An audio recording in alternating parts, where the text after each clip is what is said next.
भगवान पर विश्वास की सत्य कहानी। ईश्वर पर विश्वास करने वाला हमेशा खुश रहता है। जो भगवान का भक्त होता है और जिसका भगवान के प्रति अटूट विश्वास होता है, भगवान उसकी सभी समस्याओं का समाधान करते हैं। एक बहुत ही कंजूस सेठ था। एक दिन उसने अपनी दुकान पर अपने बेटे को बैठा दिया और उससे कहा कि बिना किसी से पैसे लिए किसी को भी कुछ नहीं देना जब तक मैं वापस नहीं आता। अचानक एक संत आ गए जो अलग अलग स्थानों से भोजन सामग्री इकट्ठा करते थे। संत ने सेठ के बेटे से अनुरोध किया कि वो उन्हें थोड़ा नमक दे दे। बेटे ने संत के लिए डिब्बा खोलकर एक चम्मच नमक दिया। जब सेठ वापस आए तो उन्होंने देखा कि डिब्बा खुला हुआ था। सेठ ने पूछा कि उसने क्या बेचा, तो बेटे ने बताया कि एक संत जिनका आवास तालाब के पास है, उसे एक चम्मच नमक दिया था। सेठ ने बेटे से कहा कि यह नमक नहीं जहर है। सेठ तुरंत संत की ओर गया, पर तब तक संत भगवान के भोग को तैयार करके खाने के लिए तैयार बैठ चुके थे।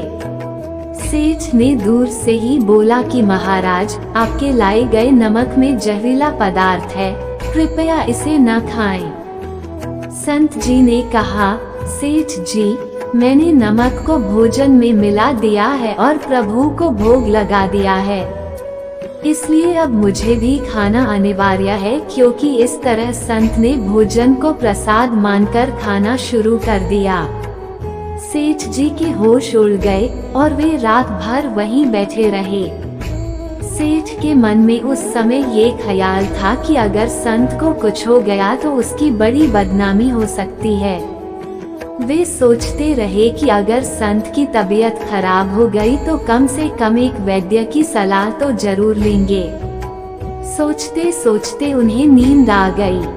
सुबह की तरह संत जल्दी उठे और नदी में स्नान करने लगे।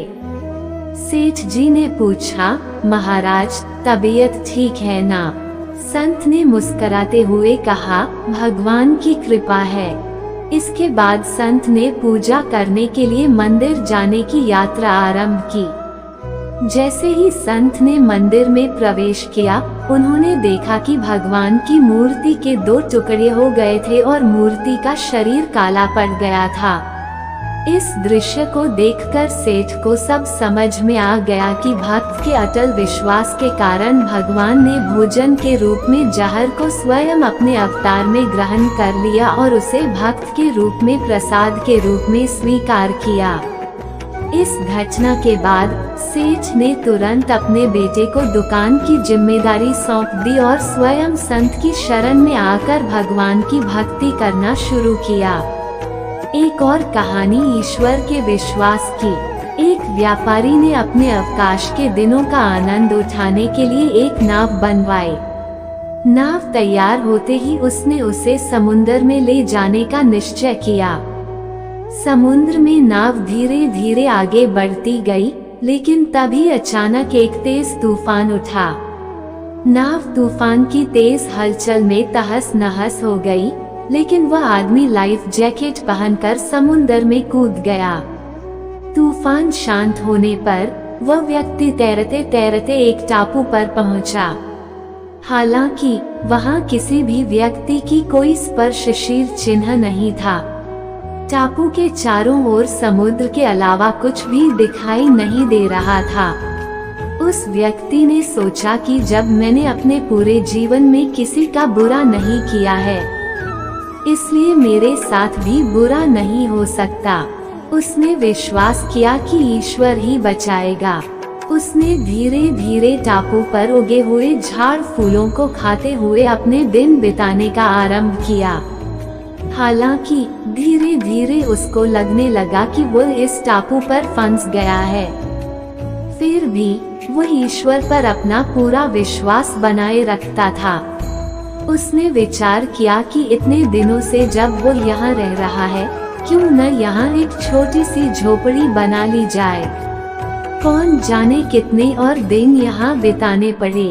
उसने पूरे दिन लकड़ियों और पत्तियों को इकट्ठा करते हुए अपनी झोपड़ी की नींव रखने का काम शुरू किया। जब रात का समय आया तो उसकी झोपड़ी तैयार थी, लेकिन अचानक मौसम में बदलाव हो गया। बिजली जोर जोर से चमकने लगी और गरजने लगी। एक बिजली उसकी झोपड़ी पर गिरी। उसके नजरों के सामने झोपड़ी आग में जलकर खाक हो गई। ये दृश्य देखकर उस व्यक्ति का मन टूट गया। वह आसमान की ओर देखकर बोला, हे ईश्वर, ये तेरा कैसा इंसाफ है? तूने मुझ पर अपनी रहम की नजर क्यों नहीं की? मैंने हमेशा तुझ पर विश्वास बनाए रखा। फिर वह व्यक्ति हताश और निराश होकर सिर पर हाथ रखकर रोने लगा। अचानक एक नाव टापू के पास आई। नाव से उतरकर 2 आदमी बाहर आए और बोले कि हम तुम्हें बचाने आए हैं। दूर से उन्होंने वीरान टापू में जलती हुई झोंपड़ी देखी, जिससे उन्हें लगा कि टापू पर कोई मुसीबत में है। उन्होंने कहा, अगर तुम अपनी झोंपड़ी नहीं जलाते तो हमें पता नहीं चलता कि कोई टापू पर है या नहीं। उस मनुष्य की आंखों से आंसू बहने लगे। उसने ईश्वर से क्षमा मांगी और बोला, हे ईश्वर, मुझे क्या पता था कि तुमने मेरी झोंपड़ी को जलाकर मुझे बचाने की योजना बनाई थी। अब मुझे यकीन हो गया है कि आप अपने भक्त का सदा ध्यान रखते हैं। आपने मेरे सहनशीलता का परीक्षण लिया, लेकिन मैं उसमें विफल रह गया। कृपया मुझे माफ कर दें। जीवन में जब भी कोई मुसीबत आए तो हमें घबराने की बजाय उस मुश्किल से डटकर सामना करना चाहिए। भगवान पर अटूट विश्वास रखना चाहिए। जिस व्यक्ति का ईश्वर पर विश्वास होता है, वह हर परेशानी का सामना दृढ़ता से करता है। जीवन में कभी भी भगवान पर संदेह नहीं करना चाहिए। Please like, share and subscribe my channel.